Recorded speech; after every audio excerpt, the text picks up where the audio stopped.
more rooms now, finally, of people speaking some very important things and finally listening to each other, and that's really beautiful. And there's a whole lot of other ones that are fighting in that nonsense, and people like that, because everybody, I mean, it seems that a lot of people really love the Jerry Springer stuff, so that's always going to exist. But yeah, and I'll close this so I don't drone on. That there's everybody who makes decisions, like everybody in this room who's made a decision today to support women. It's very appreciated. It's appreciated too, because the fact is that I'm going to go ahead and say we, because almost every woman I talk to, they just get tired of having to fight so hard to talk, just to talk and to share their perspectives, and it's valuable, and it's getting lost. So the fact that there's others who will support them, and I'm not saying like support without reason, like absolutely criticize, absolutely question things like that, but to just outwardly shut people down just because you don't like, that happens on the daily. Thanks for letting me talk. Really quickly, just wanted to say good morning to Hakeem. Hi, Hakima. How are you? Good morning, hey, Sheriff Deputy. Good morning, everyone. I'm pretty good. How you guys doing this morning? Doing pretty good. Happy Friday Eve, y'all. Happy Friday Eve is great. I have to play these head games with myself in anticipation of the weekend.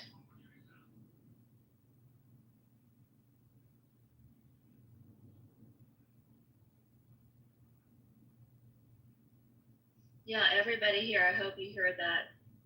Oops. I hope you heard that. Just thank you, everybody. Just thank you for supporting the women and everybody, and the fellow men who are willing to listen. It's just thank you.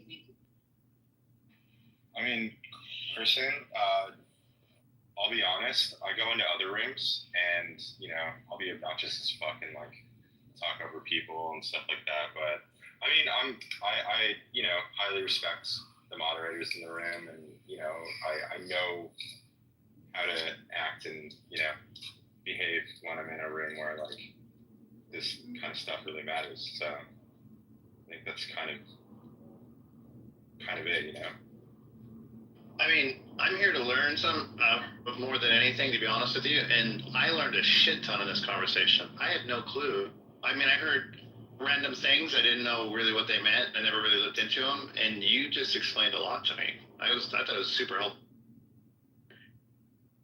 George, I sent you an invite. I see your hand raised.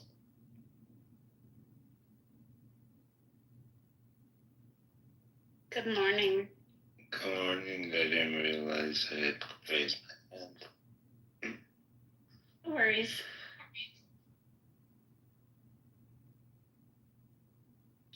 Yo, AI though. She's GPT-5. It takes you places. It's a good teacher and a good learner.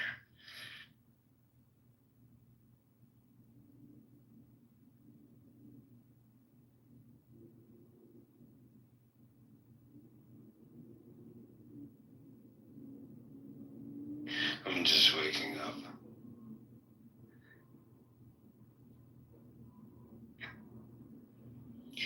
So how are you doing, Hakima? Pretty good. How about you, Kristen? I'm good.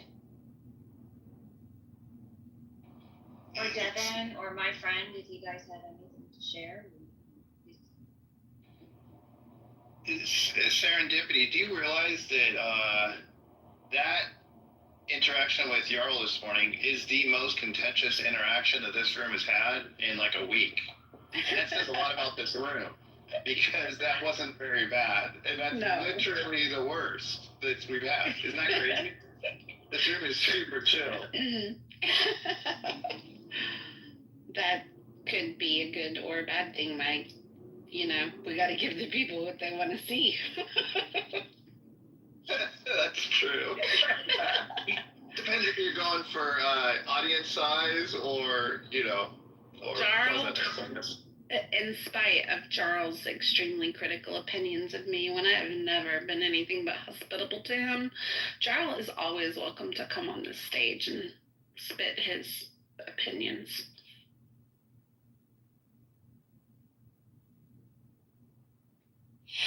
I just wouldn't leave it at melanated people. It is in playing the same role or different roles on melanated people. So I appreciate Nye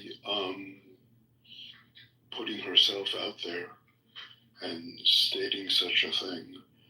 But I want to push back on that, so to speak, because I definitely hear white people supporting idiotic ideas. So I just wanted to add that. Well, thank you, Devin. I'm not sure what you were referring to, but when I said brown-faced people, I was specifically referring to the groomer gangs in the UK. As far as I know, according to the media, these are white folks harboring these girls, and I'm not saying that white men or white people aren't, and we don't have our criminals in the sex trafficking and rape area. I'm not saying that.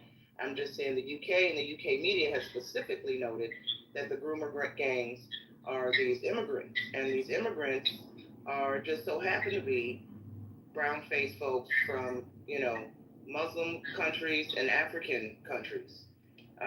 But I think the groomer gangs specifically are these kind of Arab Muslim types. I guess it's just the last person one interacted with, which leaves an impression. I hear white people recently say pretty, it's basically leftists that I find supportive of these things. I mean, most of the population must have elected these people to government, and many of them, most of them, I don't know what the population breakdown is in Great Britain, but a substantial portion of white people voted people into office who tolerate these crimes. I think the African American community has been voting leftists for decades, as far as I understand, by huge margins. But nobody here is that stupid to fucking, hey, let's start not bringing this up. It's like a cultural issue. This is not a debate. It's not about race. It's not about the color of the skin. It's about what kind of culture are you accepting in your fucking country. And it's disgusting that we're not saying, hey, let's prosecute these people. The UK signed into a stupid treaty in the 1960s that prevents them from being able to deport any of these people. So that's part of the bigger problem. Germany and all these other countries that fucked around and found out because they were colonists and imperialists. It's like, hey, you fucked around. Now people are saying, hey, you have to really have a sense of responsibility. You have to give back to those society, help those people. Well, you keep bringing in the wrong kind of people. You're not really doing background checks. You're not really doing any of these things. And it's just because you feel guilty. You should be responsible not only to the people that you've displaced around the world, but to the people that you have a responsibility to in your own country. And it's a shame because a few years ago I wanted to work in fucking England. This kind of shit just kept coming up, and I was like, okay, you know what, this is not really the kind of place. And it's like a bank wanted to pay £400,000 for us to go work there, and it's like, no, I'd rather not. I'd rather not go work in the fucking UK because it's disgusting like that. And I'm not saying people are disgusting. I'm saying the culture has collapsed, and you no longer have safety. You have people being harassed, and like that little Scottish girl, that little fucking Scottish girl who's like, yo, I got a knife and a little pickaxe. When it comes to that, that's when I've had enough. That's fucking just. I know, man. I know. I moved here 3 years ago. By the way, if you had gotten a $400,000 banking job, the amount of taxes that you pay, you'd probably walk away with about $180,000 a year. It's fucking insane how much they're taxing people on variable rates. So if you earn more, you get taxed more. It's like, but it's like insane amounts of it. It's fucking crazy. But yeah, that little girl, I mean, that it's gone so viral that like the UK can't like cover this up anymore. They've been trying to cover it up for years. Their whole narrative is falling apart. And I mean, did you hear about the Lucy Connolly woman who like went to prison for like a longer term than like literal rapists in this country because she said, "For all I care, like burn the hotels down or whatever" on social media? Like that case is obscene. Got sentenced to prison for like 31 months, and rapists are getting out like in 24. It's a completely backwards, fucked up system here, and we're just looking to get out now. My wife and I are trying to get. We have an infant daughter. We don't want to be here. We don't feel safe with our daughter growing up here. I'm just interjecting real quick. Hey, Io and Dr. J, welcome to the state. Yay!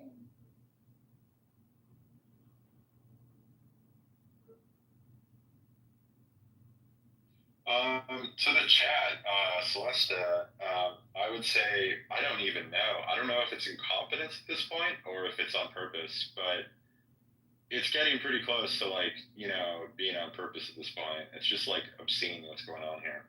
And I mean, this is the thing, is the British people are at the end of their rope. They're not taking it any longer, and this is why we have like nationwide protests every week. I mean, if I don't mean to go back on the grooming gang things, but there was an independent report on it saying that there are actually, instead of 50 towns and cities affected, it's actually closer to 85 after they investigated it, and that they're still ongoing. They haven't been tracked down. They haven't been prosecuted. Most of these guys that have done this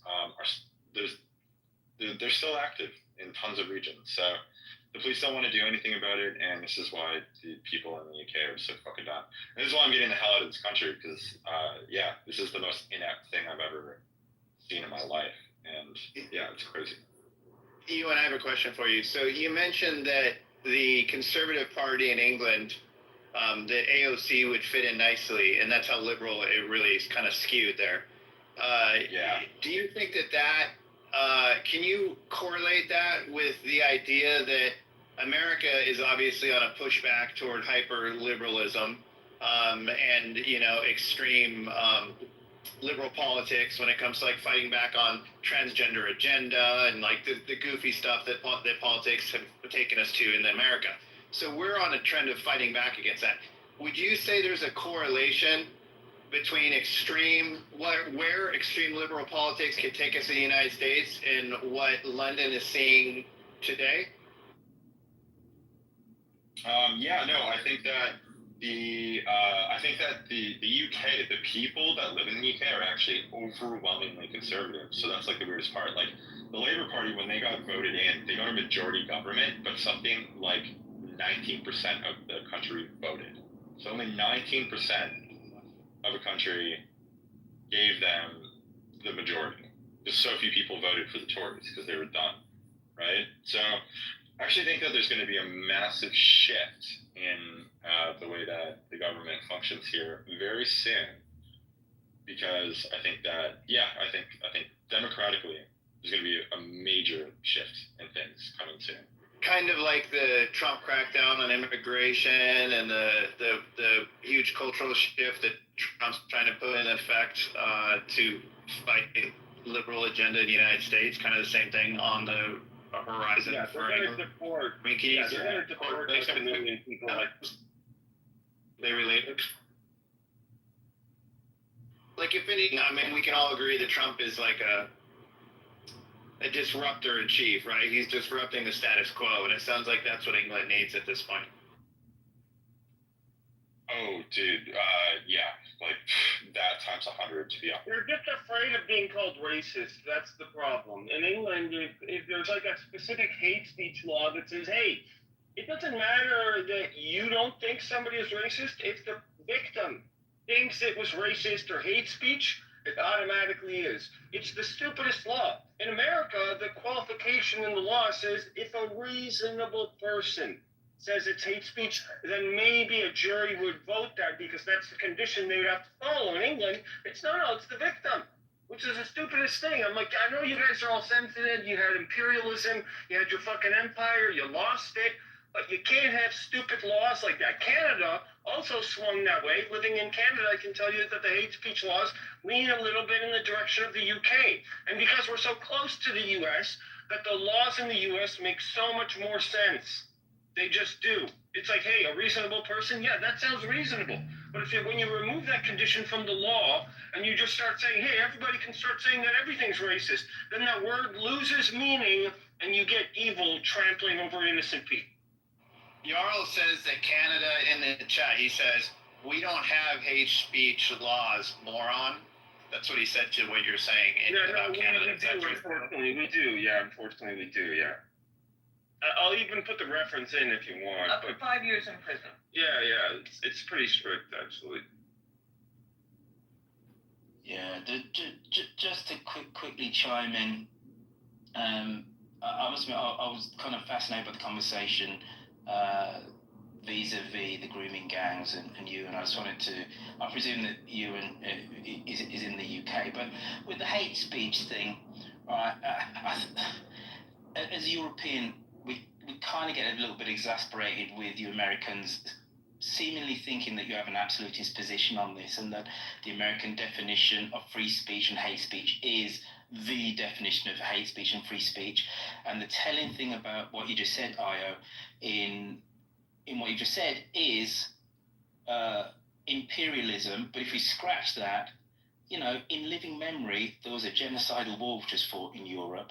And one of the reasons why that war was fought was because of the hate speech spewed by the leader of Germany for some 12 years before that. So there is a heightened sense of sensitivity, around it in Europe. And if you exclude that, then you don't understand the reason why so many European countries have laws around hate speech.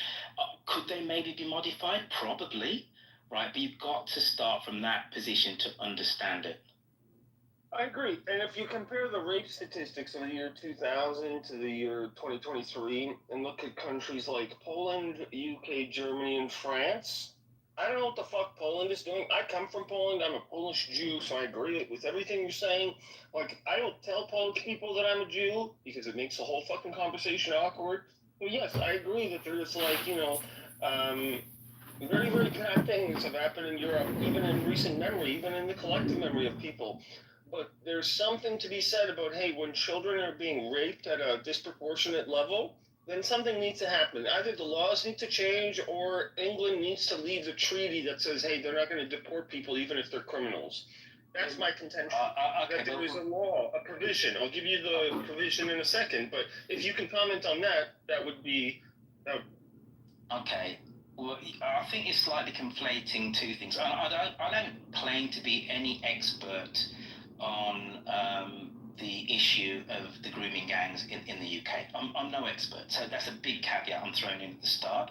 But the vast majority of those grooming gangs and the heinous, disgusting grooming that was going on would be done by British citizens. So saying that we're going to deport them all, there was no legal basis to deport them from Britain to anywhere else.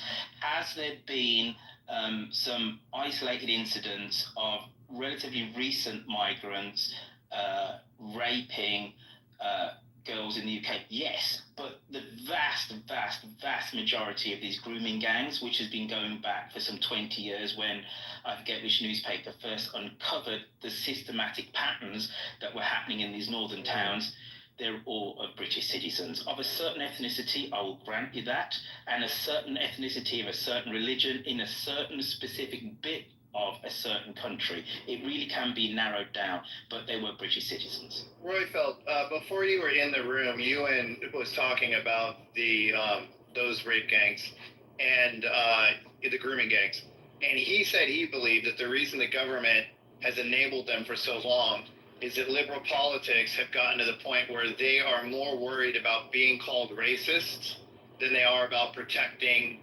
the safety of children. What do you say about that? It's a more complex question than that. Again, I'm no expert on this, but the first time that this again, disgusting crime kind of came to the public fore was about 20 years ago. I think it was the Times newspaper that first reported on it. There were lots of local newspapers that were reporting on it, but it was suppressed by some bits of local media, and then it didn't quite make the national media because of certain sensibilities, because the pattern around this was a certain ethnicity, of a certain religion, of a certain specific bit of a certain country, and people what is that? some Bob, people hang were on, uncomfortable pause. about that. What is that? What is that population? Not the certain bit. What is that for those? All right, okay. Pakistani Muslims, I think. Yeah, but it's more specific than that. They're from Kashmir. From a certain It's even region as specific. well. Yeah, it's Kashmir. Okay. It's a specific region of Pakistan, and because of certain local community leaders, etc. These people initially, social workers were not prosecuting and going after these men in the way that they should have, because the girls were poor, and a lot of them were at first were not believed, but they're all of a certain socioeconomic type. There's every kind of prejudice you could put on the perpetrators and then also the victims was kind of assumed by various people in power, and it's terrible. But to say that the government, and I'm no fan of the British government, by the way, and Keir Starmer, and I'm definitely no fan of him, actually he did prosecute back in about 2010 numerous of these gangs when he was the director of public prosecutions. So we have to be slightly careful about government complicity and trying to push it underneath the carpet, because actually he didn't. However, this has been a rolling story for years, and it's terrible. There's no two ways about it. Girls were not believed because they were in care, they were poor, they were on drugs, all sorts, and people kind of pushed it underneath the carpet. That is the truth. That is the truth. So, Rochelle, I think that I think you're correct. I think we have to be very careful about this. So first off, I would say that Keir Starmer was not complicit in any of this, and that he did prosecute people. But some of the other, sort of what you were talking about, first off, is I think what makes me the most upset, especially after reading some of the, social workers' write-ups about this, is that they weren't calling them, victims of underage childbirth. They were calling them child prostitutes in the write-ups, which I think is disgusting. I think it's crazy that was the normalized language. So they were the other thing too is that it's not Keir Starmer, who was head of CPS at the time, that I would say is responsible for covering this up, but there are people that are in government now that are responsible. There's evidence to direct it their way. I don't know if you know who, I can't remember his last name, but this guy named Raha, who was a criminal investigator who worked with MI5 for many years. He left and became an independent journalist uncovering specifically the grooming gangs. And what he came up with is that Angela Rayner, he has evidence that Angela Rayner actively covered it up. Andy Burnham, who's the mayor of Manchester, and then there's a whole list of labor politicians, and he has evidence on all of them. And the government has refused to, because they would essentially be investigating themselves, right? So what do you do in that sort of case?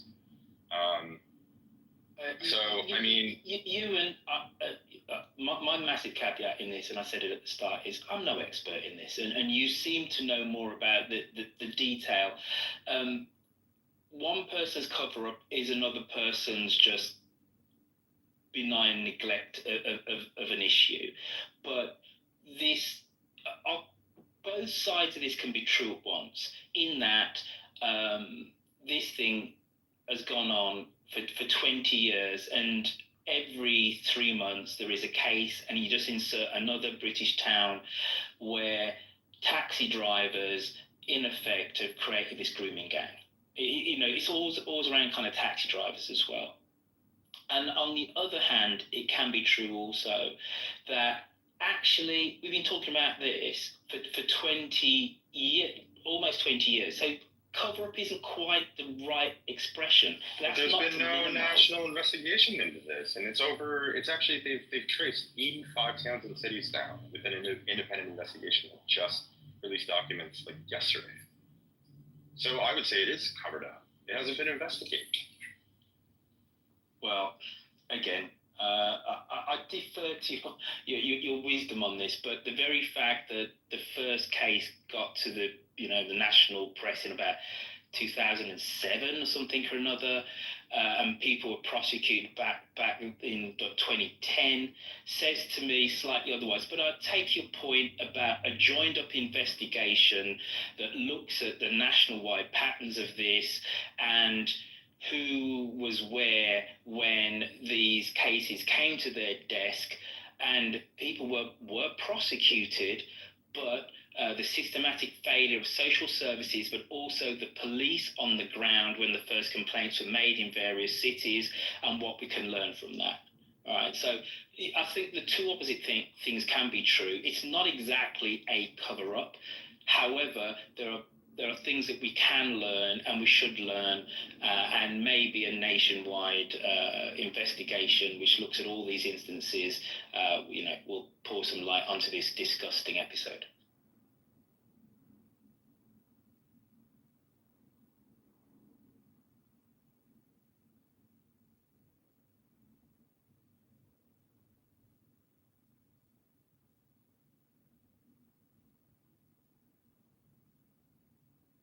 Good morning, guys.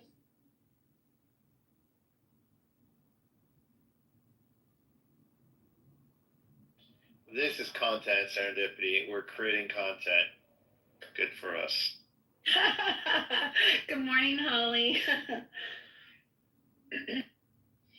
I'm listening. But man, I don't know, guys.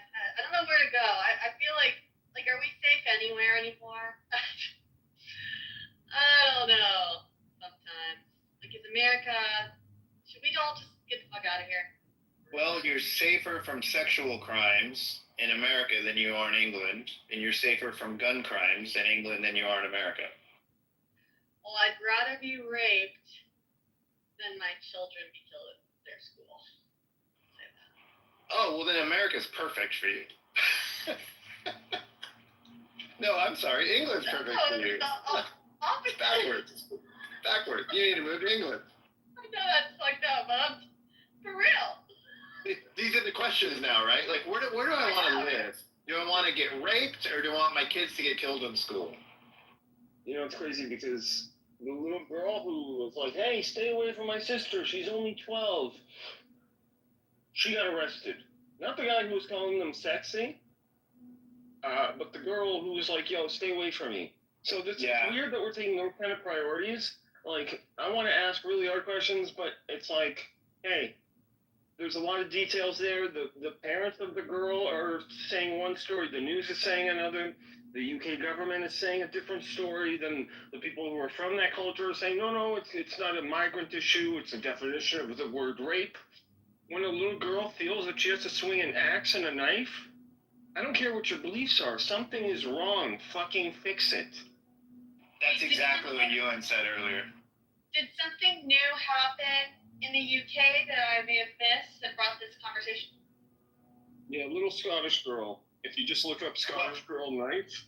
It started, as a recap, it started because Ewan was talking about living in England, and we had somebody from Georgia talking about wanting to live in England, and Ewan was saying, you don't want to live in England, it's a disaster.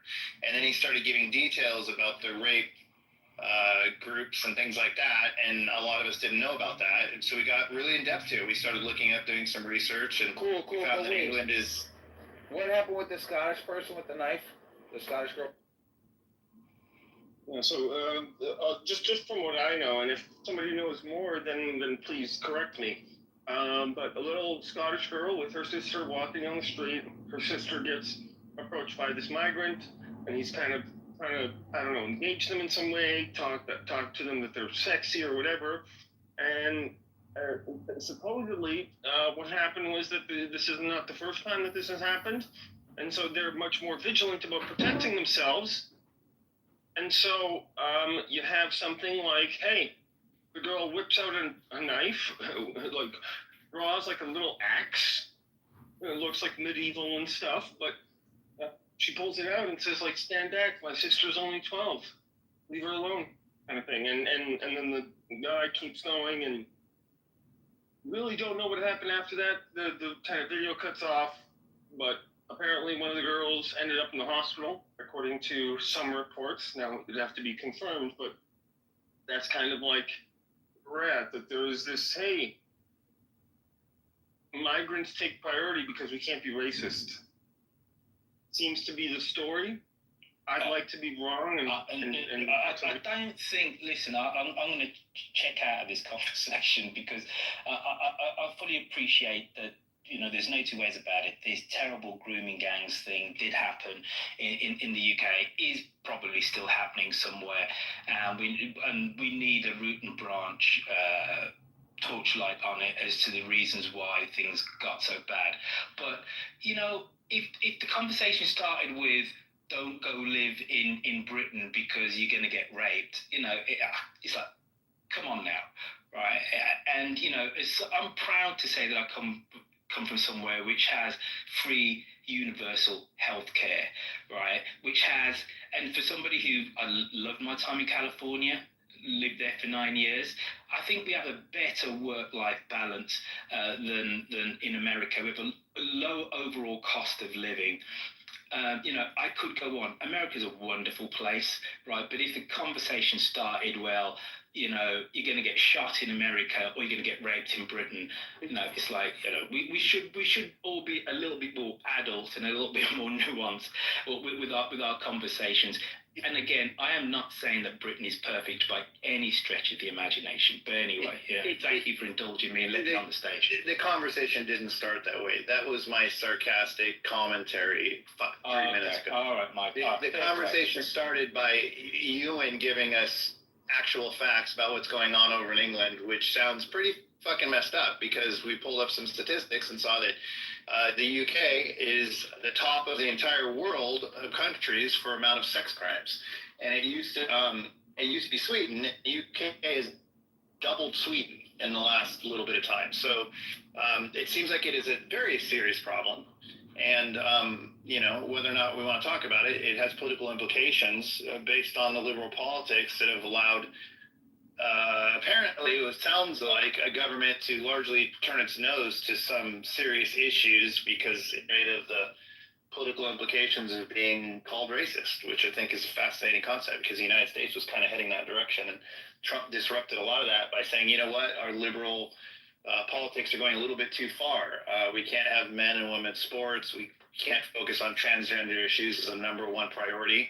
And, you know, not every white person is racist when they call out statistics. Hey, Royfield, question for you. Are these the rape gangs, are they happening in Ireland? I feel like I don't hear about it there. I have no idea. Ireland's another country. I couldn't comment on Irish politics at all. I don't know. All right, well, I have no idea. Never mind. But for the stage then, because the reason I ask is I was there recently for a couple weeks, and I had been there 20 years prior, almost 15, 20, and I don't recall it being near as multicultural as when I saw it, and mostly when I was there, very heavy Muslim population seemed to be walking around in various cities across my time there, and I was just curious if that was happening there because it doesn't seem like they have these problems there, and wondering why. I'll just listen. I'll just quickly answer you, Holly. Then I'm gonna bounce out of the room. Immigration into Ireland is a relatively recent phenomena. So if you look at the mass migration of people from the island of Ireland It's the potato famine in the 1840s, and Ireland has been a net exporter of people ever since. The population of Ireland, this is kind of from memory, so don't exactly quote me on this, but the overall direction of what I'm about to say is going to be true. The population of the island of Ireland in 1800 was about 6 million, and the rest of the United Kingdom was, I think, something like 10, something like that. The population of the island of Ireland is now 6 million, still 180 years later, whilst the population of the rest of the UK is 65 million. It shows you how much people left Ireland because of the potato famine in the 1840s. So hence you have the massive Irish population in Canada, in America, in places like Philadelphia, Boston, etc., Chicago, also in Australia. So all the way until the late 1990s, people left Ireland. If you were young and you had a family, you left Ireland, primarily actually to the UK. So my home city of Birmingham, massive, massive, massive Irish population, so much so that you don't even think about it. But 30% of the white folks in Birmingham, my hometown, Irish descent. So the reason why I mention all that is when I went to Ireland, purely anecdotally, in 1996 for the first time, I was literally stopped in the street because I was black, because you just didn't see non-white migrants in Ireland.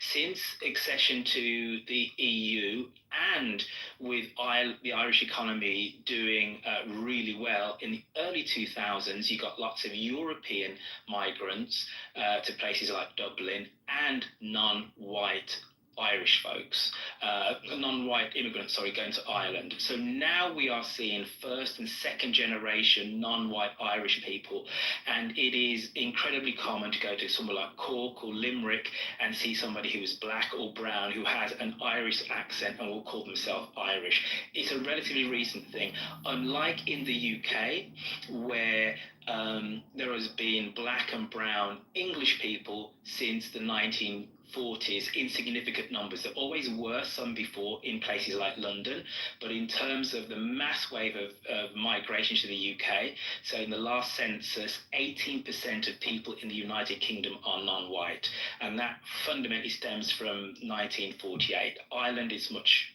more recent. Thank you. Ewan, did you want to chime in? Oh yeah, I was gonna agree with Royfield. I think like what's going on in Ireland right now, from what I've seen, is that because Ireland is still part of the EU, like the Republic of Ireland is still part of the EU. They still go by like EU law and stuff like that. So again, a lot of the migration there has been much more recent. But I mean, this is the other thing too, is that some of the issues in Ireland that have been arising has been illegal migration because they're a part of the EU and they have to run by the ECHR, the European Court of Human Rights laws. There have been issues where they've been setting up these like huge migrant camps like all over Ireland.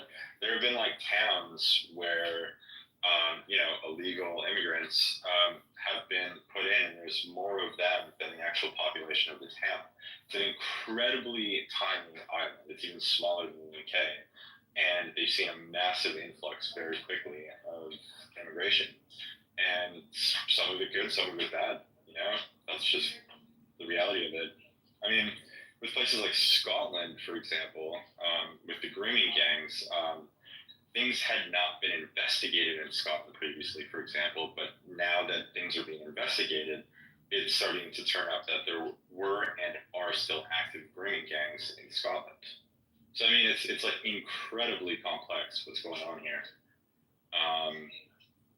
But part of it is the fact that we don't have statistics because the government hasn't investigated yet. We don't have police reports because the police never reported on it.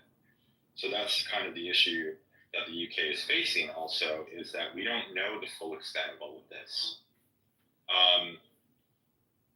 There's independent investigations into the grooming gangs going on in the UK.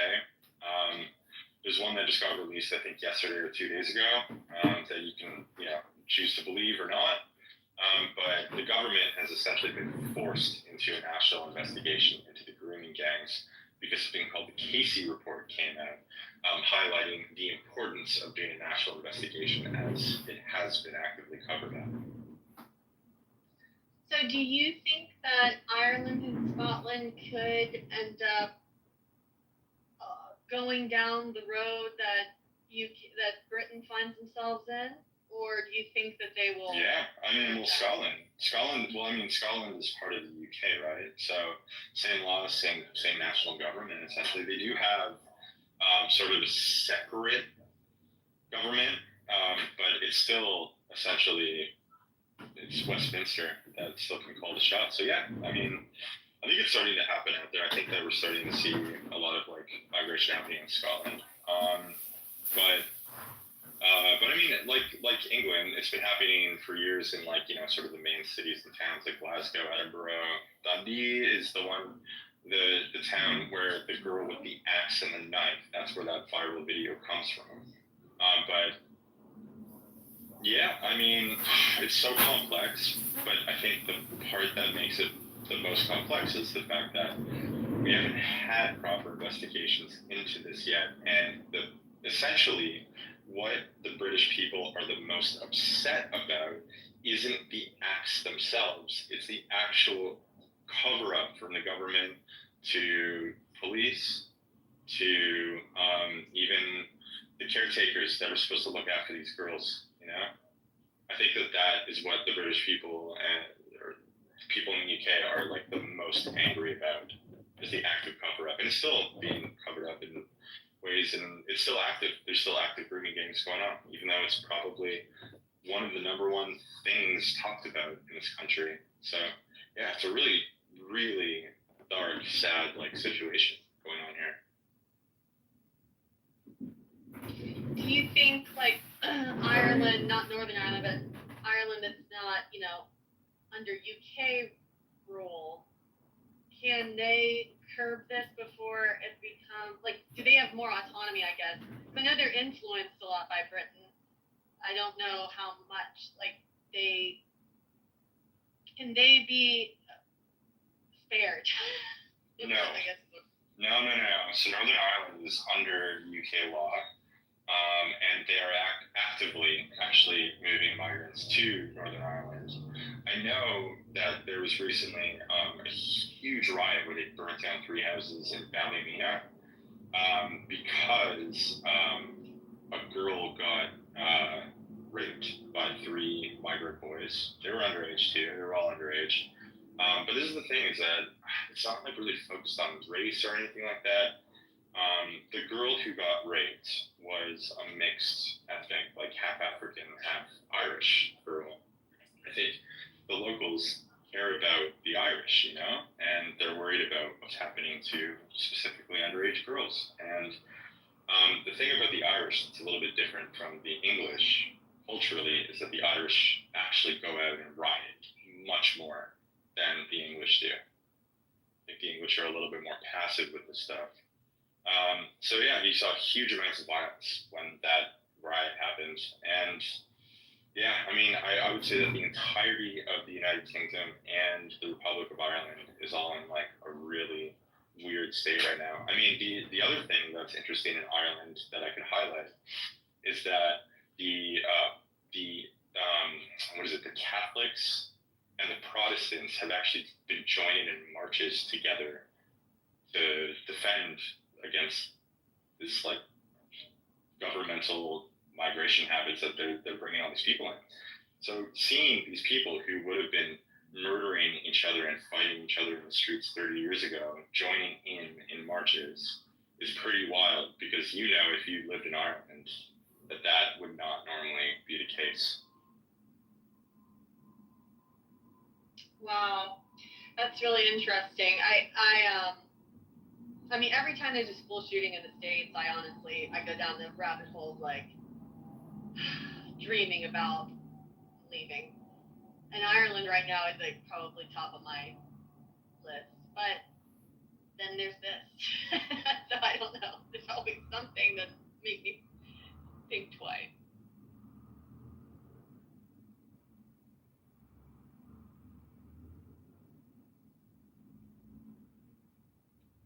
Yeah, mean, it's a really sad state of affairs here. I mean, this is the thing, is that I could get a work visa out in the U.S. and just move my family out there. I live in the U.K. And that's what I think we're going to have to do, to be honest. I think that the U.S., because of the way that your culture functions, I think that because of your constitution, I don't think that it's possible for what's happening here to happen in the U.S. But with that being said, you guys have to be like really, really, you have to pay attention to this, because I think that this is something that very could easily happen to you guys out there. I think there's little rumbles starting, and I feel like the UK is generally about 10 years ahead with social movements, whether it's people that we agree with or disagree with. So I would say you guys gotta pay attention to what's going on in the UK, because it very likely could happen in the US as well. I think that you guys are safer because of your constitution, and safety that, you know, it derives. But with that being said, I don't know. I'm severely worried about you guys too. What is it about the Constitution that you think makes a difference in this matter? The Second Amendment.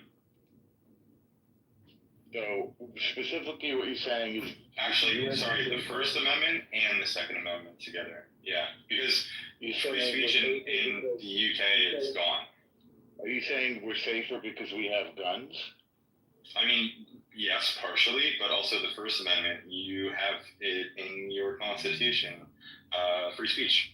We don't have free speech here. This is the problem, is that people that speak out about this get imprisoned all the time. They're in this country, in the UK, last year there were over 12,000 people arrested, put in jail for social media posts.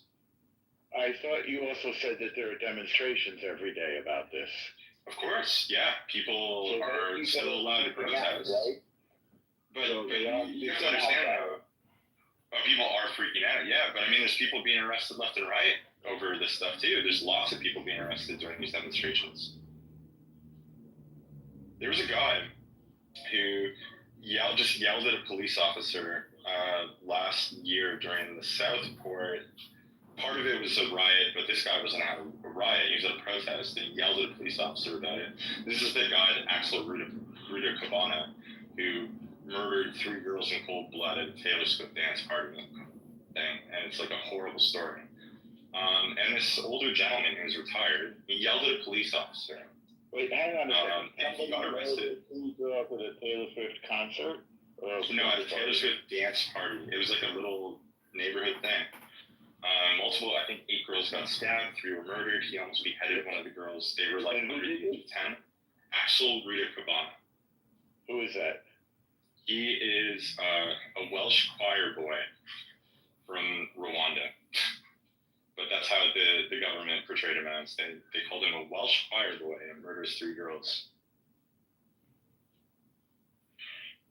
It's how all the news stories portrayed it. And then when his picture came out, because he became 18 right afterwards, everybody's like, yeah, Welsh choir boy. And just look his name up, you'll see. You'll see the picture of him. But there's a guy, I mean, this is just one example of many, who he yelled at a police officer, and he was sentenced to 2 years in prison just for yelling at a police officer during a protest. And he ended up killing himself in prison because he had health conditions, all sorts of, heart problems. Was that fellow who was the killer, was he born in England or in UK? I believe that he was born in Wales, but he was the son of 2 Rwandan refugees. So he's Welsh if he's born in Wales, right? Yeah, of course. He's a Welshman.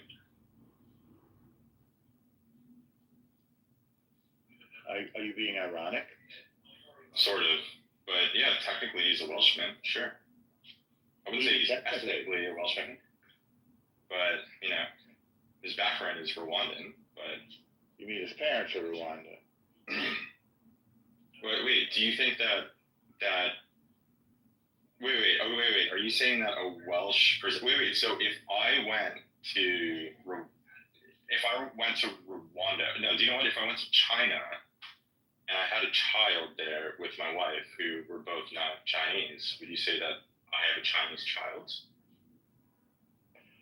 I cannot speak to China. I can speak to America because I'm American. Yeah, I mean, do you know what? America is a bit different because America is like a few hundred years old, and I actually think that, you know, becoming an American is actually like a really great thing. But I mean, you know, like the English and the Welsh and the Scots have like a 2,000-year history. So I mean, it would be sort of like in the, you know, I would say British. I would say that he was a British man. Yeah. I wouldn't say he's necessarily ethnically Welsh, though. I don't know what ethnically Welsh is. Well, they have a huge history that spans thousands of years. You can look up Wales. I understand that, but you seem to be resentful, basically, that they called a black guy Welsh because he was black. No, they called him a Welsh choir boy. They called him a Welsh choir boy in the news, which is bizarre. Well, they were being ironic again. Is, you know, that's what they after killing 3 girls and stabbing 8 others. It's meant to be lurid. It's meant to be tabloid. Okay, if he's going to be our national news presenter and be a tabloid, then I don't think that they should be getting public funding then. Why? If they're going to be a tabloid, fine. Be a tabloid, you know, do what you want. But if they're going to actually try to provide accurate coverage of the situation, then I would say that they probably shouldn't be getting national funding. I don't know. There's BBC gets national funding, the rest don't. I mean, it's a look, they were trying to minimize public anger. Okay, that is what they happened. They showed the picture of them, right? It took them 3 months to put the picture up. So the day after this happened, it's because he's a kid? No. Nobody knew what he looked like. Nobody knew who he was. Nobody knew anything for months. Because he was a minor? Yeah, he was 17. He turned 18 literally like a week after the... was that the reason why they didn't show the picture? Because he's a minor? No, I think that they specifically didn't show the picture because of the public backlash, which did happen, which I don't agree with. I don't think that you should go out and riot in a horrible situation like that. I'm totally against that. I think what Ewan is pointing to is a trend with the media, and that happens in our country also. In fact, it did yesterday with the school shooter yesterday, where the media will lie by omission when the narrative doesn't fit what they want the narrative to be. So, I mean, it took about 5 minutes for me to find out that he was a transgender person. Yeah, but that's, I mean, look at CNN, the New York Times, all their stories yesterday, they weren't talking about that at all. The other trans shoot... 5 minutes for us to know. Now, it wasn't even a day, it wasn't even an hour. And we got the manifesto. Okay, so there was another shooter who was, this whole thing about every time there is a shooter and the left tries to say, oh, it was a right-wing nut, and the right tries to say, oh, it was a left-wing nut, that needs to end, because it's clearly more nuanced and complicated than that, and they're just mental people, but, so it doesn't need to be a political football, but when you are a media editor, you should be posing to your reporters and your journalists, what are the natural questions that your viewer or reader are going to ask? And if you're leaving out things like, by the way, there's a huge meta trend that first-generation immigrants to England are exponentially more likely to commit crimes against persons. And by the way, you fail to mention that in the story, but if the perpetrator was white, that's in the headline every single time. Then while you may not be directly purporting a lie, you're certainly crafting the narrative to fit the pre-existing narrative that you want to put out. Thank you, DeRosa. Yeah, specifically that. He eloquently said my exact thoughts. I don't know if it's important that the person is transgender. It's interesting if it's important, or again, I don't know if it's important that the guy was black. he's black. I mean, maybe it is. Maybe they're taking drugs that disrupt the natural endocrine systems in a person's body, and that affects more than just their physiology, and it affects their psychology. Well, I don't know who's on a call, but even though he's on a call, for the rest of the room, I do want to clarify this as well. Part of the reason why it was important that we found out that he was the son of Rwandan refugees is the fact that he had been, we have an anti-terrorist group, and this is the failure of the UK government. It's called PREVENT, and it's an anti-terrorism task force that investigates people to try to stop things like this from happening. He was referred to PREVENT 3 times before he did this mass stabbing of little girls, a Taylor Swift dance party thing. And in his writings, when he was in high school, he talked about how the Rwandan genocide should have never happened, and that the genocide should have been here. He said that multiple times. This is something this kid got sent to PREVENT 3 times and refused to investigate it, and then he goes to a party with children and he murders 3 of them and nearly beheads one of them. To me, come on. This is important stuff to talk about. The fact that the government failed so miserably in their basic duty of care to look after these girls whose lives are, they're either dead, or the girls who got stabbed whose lives are forever changed. This is basic stuff. Ewan, I don't know if you guys talked about this before I got here, but I don't think most people in America know what the grooming gangs are in the UK and in Europe. I certainly didn't until you and I actually talked about it at one point. It's starting to be talked about. I mean, I've been noticing, I listen to a lot of US news and stuff like that. I like to pay attention to what's going on in the US. And I've been seeing, I think even Fox News talked about it. But I'm starting to see a major shift of Americans starting to look in our direction.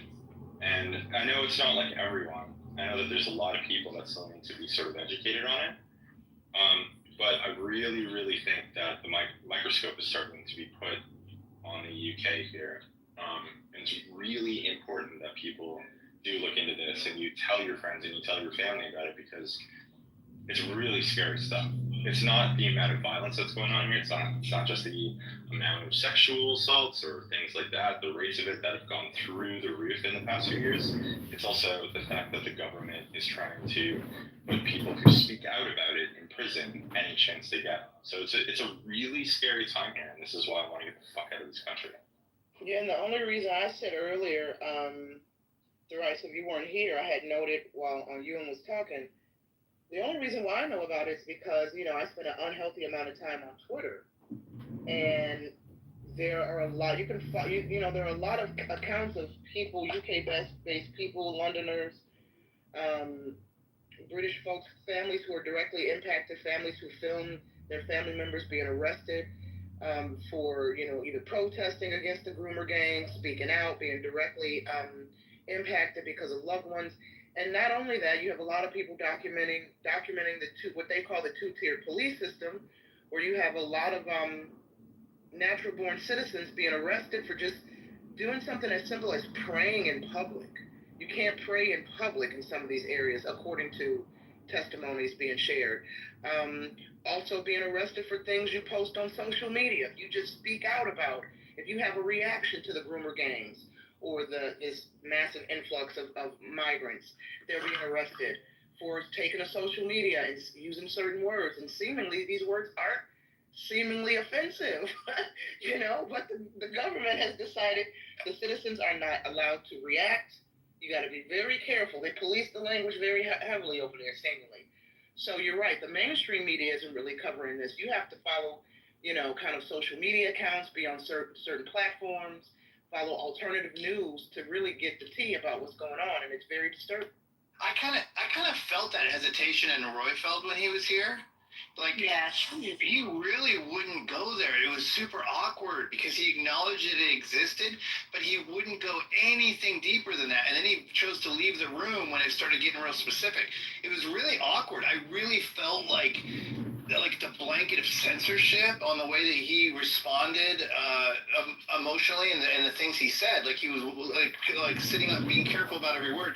It was really weird. It sounded like talking to somebody from Saudi Arabia about, women's rights or something. Like, it was awkward. See, and I kind of, it's funny that you mentioned that because I was really paying attention to the Royfield reaction as well. And I adore you, but like, it made me think like, well, maybe this is specific to like, maybe it's just really bad in the region where Ewan's at, but it's not like really considered a common thought process by a lot, because Royfield almost felt like he was being attacked, like the UK was being attacked. He's black. What does that have to do with anything?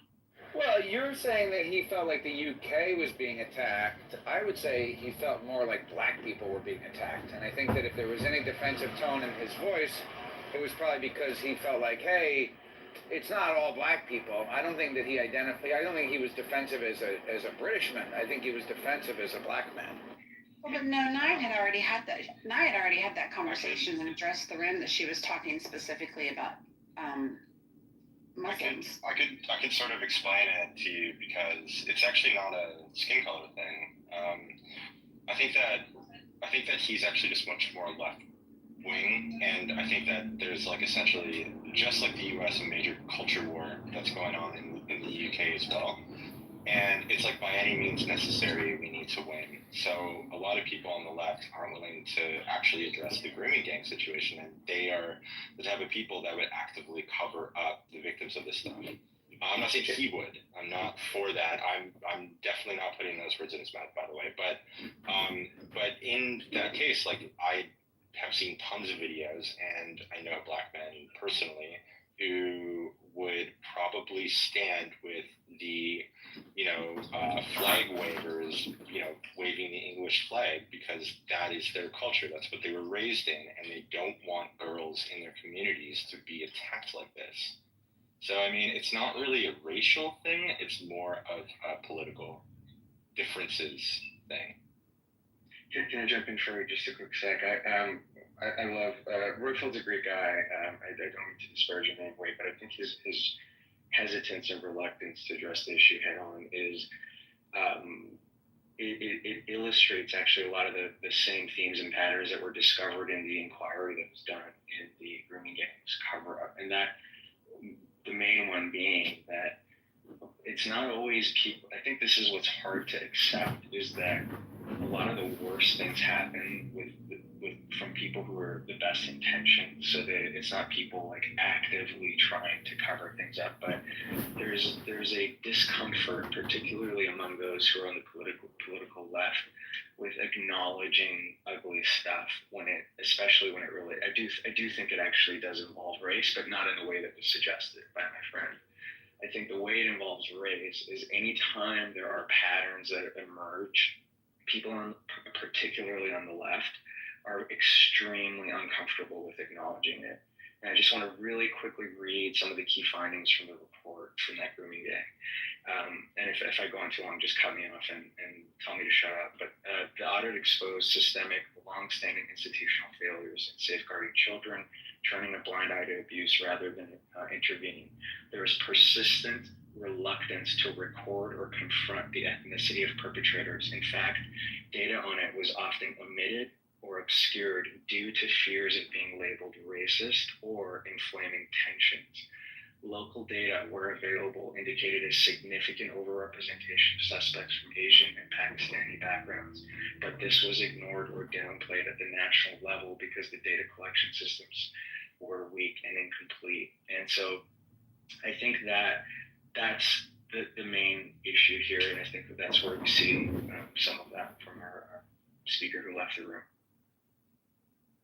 Gotcha. And That's the Casey report. That's the report that I was talking about earlier. Yeah.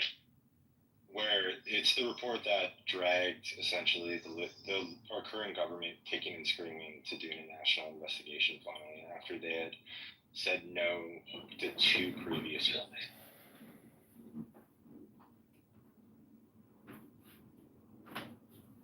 And Ewan, I commented in the chat on the knife girl. I know we're talking about 2 different places, grooming gangs primarily being the UK and the knife wielding girl in Dundee, Scotland. My only point about that, Ewan, is I did a little bit of digging into it, and it looks like the guy who's recording the video, who's allegedly this migrant who's going after young girls, he was with his wife at the time. Apparently, reports are he was the one doing the recording. In my experience, the guys going around scouting, cruising for young girls usually aren't the ones who are pulling out their phones and recording. All I was saying there is that story and that image of that girl holding the knife went so viral so fast. Everyone superimposed their narrative that they wanted to be true on her, by the way, including myself initially. And I just think it's important to peel one layer back of the onion before we go too crazy with each story, because if we do that, it actually risks, and the facts turn out to be different, it actually risks undermining the real legitimate issues like the grooming gang story that we're discussing. AJ, okay, so respectfully, I agree with you pretty much entirely. I agree that we have to wait for more information to come out with this, but there are 2 different sides going on at the same time, right? So I did do digging as well. Yeah, 2 stories for sure. And so one of the girls' moms made a statement out to people saying that there was actually 3 girls involved. That man did go up to one of them and like sexually touched her or really? came onto her or something. Yeah, and this is like the mom's statement or whatever. And that this had happened to them multiple times, hence why the girl was carrying the weapons. And that the 3rd girl actually had gone to call the police. And that's why she's not in the video. But there were 3 girls involved in the entirety of it. Okay. And the girl who didn't have the knife and axe actually ended up in the hospital with a concussion and a major bump on her head because the guy physically attacked her. Interesting. There's a hospital report that comes out. No, fair enough. By the way, I'm not challenging it. I'm not challenging it. I actually don't have my mind made up on the story. So that's interesting. I didn't know that information. Thanks for sharing that. But I think you and I would both agree that most people are not doing the digging you and I are doing on this, and they see that knife out and they get really excited because it's like a great way to advance the narrative. And I just worry about that sometimes because it can actually end up undermining. But in this case, it might just be the case. I didn't have those facts, so thanks. Yeah, I think having the facts is. Oh, sorry, you go second, David. Well, I was just gonna say, I think that is one thing that Republicans tend to be really bad about, more so than Democrats, is we don't necessarily get all the facts before we express our fake outrage. I just wanted to know. I think that's an important point because I see it way more so in the Republican Party than I do the Democrat. Yeah, I just wanted to say as well with the girl with the knife and the axe, I think like part of the reason it went so viral in the UK, because everybody in the UK is obviously talking about it too. And there's like people that stream and talk about politics here that I listen to and follow. I think the reason why it went so viral is the fact that the overall message that little girls are carrying around knives and axes to protect themselves because the police won't do anything for them is sort of the overall message that's being spread. That's like the issue at hand, is that they don't feel safe, especially working class girls. If they're coming from working class backgrounds, they don't feel safe because the police will not respond to their pleas for help. And that's like what made everybody in the UK just like livid at that story. Well, and honestly, this was just a tactic to shut Jarl down in the chat, which it did work because it appears as though he has left our presence. But he made the statement in chat that murders way more children than being raped in the UK. And just out of curiosity, because I enjoy challenging Jarl, I looked up the statistics, and the 2021 statistics for U.S. children murdered was just under 2,000. I think it was 1,750 or something. If I'm being liberal with that number, and I say, let's say on average, 2,000 children a year are murdered in the U.S., the statistics on rape in the U.K. for minors is 60,000 over the course of I think 5 years. So even if I said that same 5-year period, 10,000 U.S. children murdered, he was grossly wrong. So I think that says. I'm seeing a trend about him being grossly wrong. That's statistics. I'm sorry. He's grossly wrong per capita. Yes, per capita. Per capita. Of course, we're all the ones that apparently don't understand what per capita means, but, he's grossly wrong on it.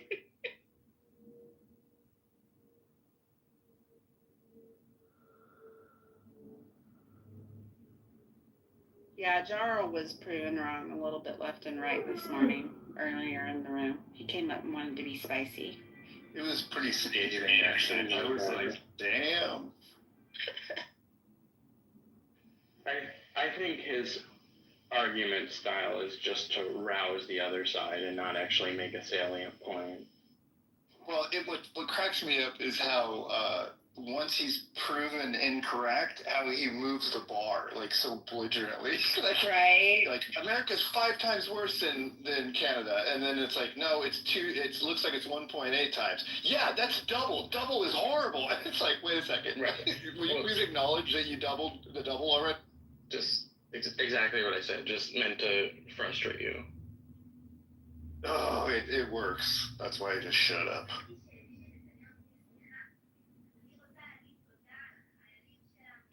I think what I wish the Royfields of the world would understand is by continuing to refuse to acknowledge the elephant in the room, which is mainly there are significant cultural issues at play here.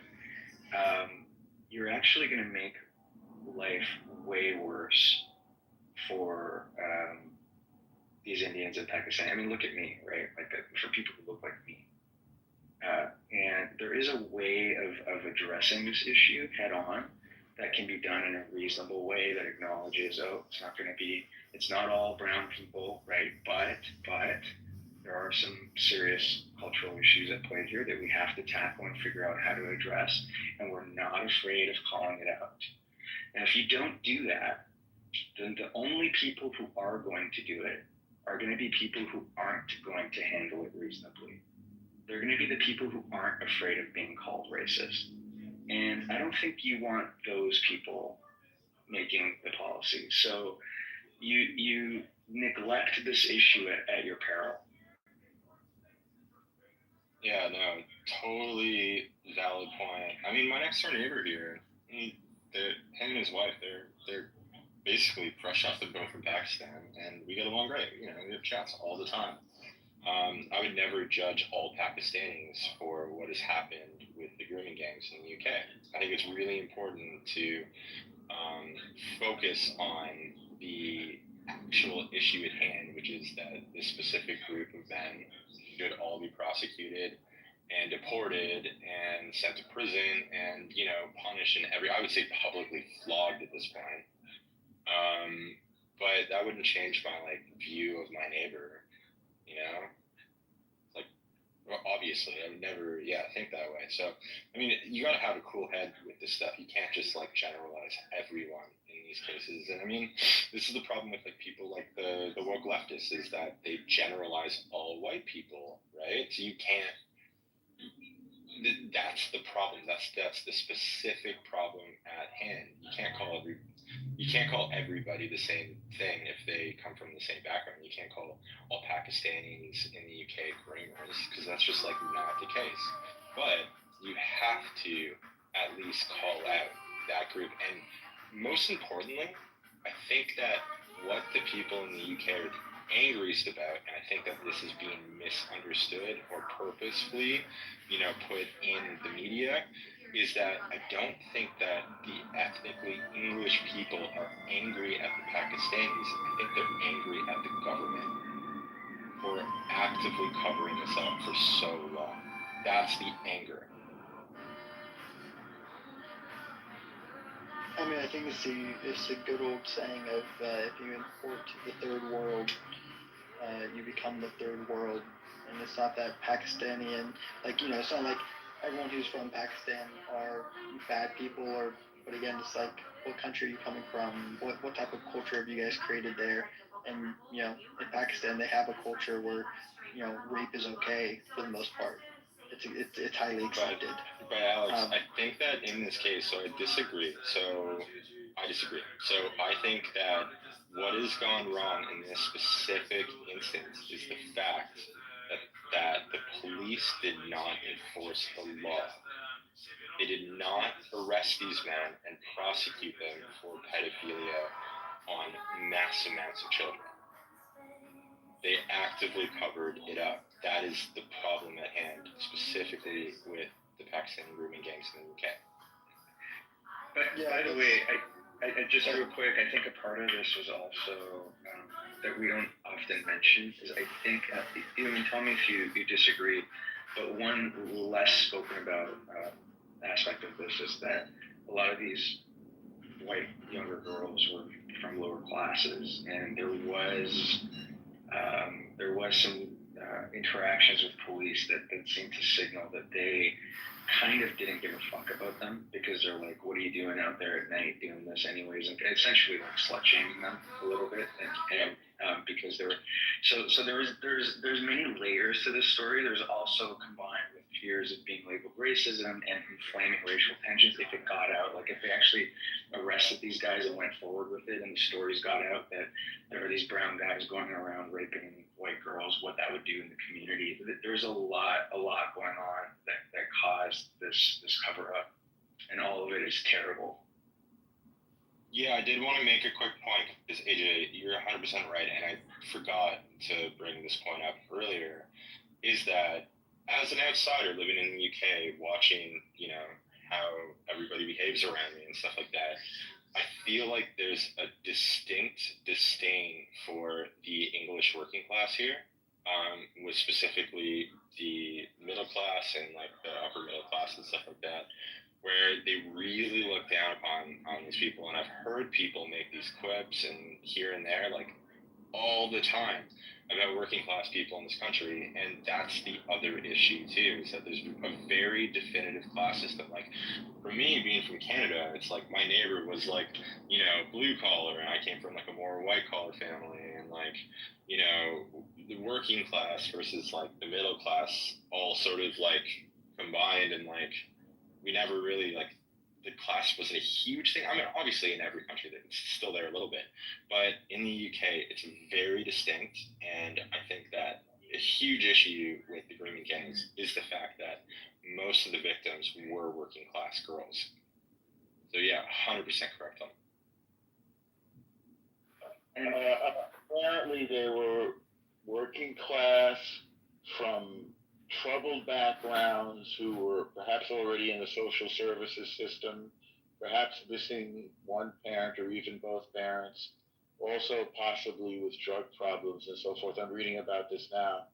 And they seem to have first been given drugs and alcohol, and I guess that's the grooming process, and then eventually abused in a sexual manner by, 100%. Yeah, you're 100%. I take your point, and I see some of the comments in the chat voicing some frustration about the cultural component of this, because I think if we're being honest with ourselves, it's not just make sure to prosecute. There's another issue here, and it's something that is very difficult to grapple with. I don't know what the answer is. because I don't think immigration is going away anytime soon. I mean, I'm an immigrant, okay? And in where I live, there's been, for example, a massive, giant influx of Indian immigrants who, for the most part, are law-abiding, hardworking people, okay? I have nothing but great things to say. However, there are some cultural issues that are starting to become apparent. There is, for example, a nude beach that I frequent and that I've been going for years, and there are rules there. Oh, I don't mean to dox you. You're in Canada, right? That's right. Yeah. So I'm from Canada. I know all about that nude beach. Okay, so in recent years, I'm sure you've seen this yourself. There are groups, like big groups, of Indian men who come down to this new beach, fully clothed. Okay, they don't even have a beach blanket, which signals to me they're not there to sit down and have a good time at the beach. And they do walkthroughs. So that they can, and then they stare, like totally without shame, just staring at the women. I've had to confront these men, sometimes while in the nude, and it's made for a funny scene. And tell them to put their phones away, stop taking photos, stop looking at these women. And women have come up to me, with me and my wife while we're there, thanking us for intervening. It's getting really bad, and part of it's like not even their fault. Like they're just from a completely different world. Like imagine you come from a world like that, and then you walk into a beach and there's like all these naked women just laying around. It would fucking blow your mind. So a part of me doesn't even blame them for staring, but at the same time, we've got to figure out as a society, how do we grapple with these significant cultural differences and issues? And step one is acknowledging that they exist. I mean, I do, AJ, I think where things go off and where things go wrong is that I think that every country has, to a certain extent, a certain native culture. And I think that it's really important that that culture's laws and, it's important to enforce that stuff, right? We need to just kind of put our foot down and be like, that's just not how you do this here. Yeah, and I think just explain. And I think the biggest hurdle to that is that this obsession with look, when my family immigrated here, we assimilated, and we were proud to assimilate. And it didn't mean that we have to abandon every aspect of our culture and language. We didn't. I still speak Farsi and Persian. But we understood that when you come into somebody's house and the rules of the house are you take your shoes off, that's what you do. And we're very grateful, very lucky to be here, and we're very happy to do that. So when that starts going away because there's some new ideology that's, well, no, there's no longer going to be shared unified values, customs and norms. It's just everything goes because it's a beautiful multicultural place. I mean, that's chaos. So I don't know how to deal with this. Like a part of me is like, should there be training sessions at the airport when people come in? No, I mean, letting them know like this is. I would say this, AJ. I actually think that all you need to do to fix the situation is, in the UK, for example, is just end. For example, this is like a big one that could probably fix most of the problems. Is end welfare for foreign nationals. Like we're putting billions of dollars into welfare for people who are coming here and going on welfare, which is crazy to me. You should be bringing in people that add to your economy, not people that become a net drain on your economy, right? So you close all those loopholes, and you fixed probably about 80% of the entire problem right there. Yeah, and I'm also, a part of me is also wondering if the class of immigrant has changed in recent years. By the way, even amongst my own people, I've noticed a difference.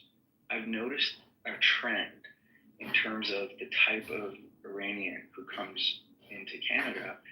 It seems to be of a lower class element that didn't exist before. It used to be harder to get into the country. Like you used to have to meet certain thresholds and hurdles to get in.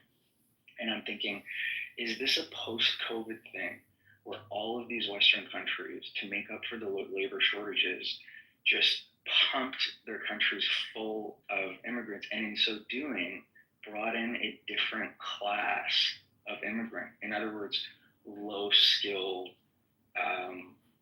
for low-skilled labor, essentially. And I think that might be part of it too. Something has shifted. And I'm including my group in that just so people don't think I'm trying to target any other group in the immigration policy in that respect as well. Yeah, no, AJ, I think you're correct. I think it's like Canada used to have, like, in my opinion, the best immigration system in the world, and Trudeau essentially changed the entire immigration system and allowed for loopholes. For example, like, you know, the student visa situation where there were 400,000, or no, I think it was even higher. It's like 800,000 students or something like that came to Canada in 1 year, and they were all for sham colleges, so they weren't even coming to get a degree. They were coming to work at Tim Hortons and work at, like, you know, low-wage jobs, which in their case they were making so much more money than where they would have made. And Ewan, not to talk over you, but when you talk about those kind of immigration figures into Canada, you have to mention the total population of Canada, because, you know, most Americans are surprised at how relatively small the population of Canada is. It's, you know, for reference, I don't know, it's like, I don't know, maybe this total population of the size of, like, the New York and Boston region combined, and that's about it. And by the way, sorry to the room for, I had not at all wanted to shift the conversation. I know how much you Americans hate talking about Canada and other countries, but I was using it as an illustration for what I see be a cultural clash that I see everywhere. For the people in the chat who are saying every man stares, you just don't understand what the norms are at this particular beach that I'm talking about, because you're not there. When you have just picture a pack of 9 to 12 men fully clothed in jeans and long sleeves, walking up to your blanket as you lay there nude and just gawking at you. It's absolutely unheard of at this beach. And it's a massive problem. And it requires guys like me to unfortunately have to get up and police it to keep it under control, where I wish there'd be some other kind of enforcement mechanism for this kind of thing. I just don't know how to grapple with it, because you know what? Most people don't do what I do.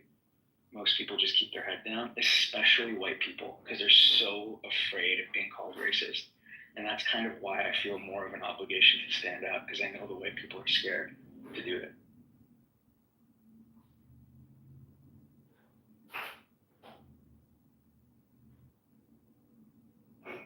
Yes, I mean, what I've heard specifically about Indian immigration into Canada is it's something in the order of 2 million people over the last several years.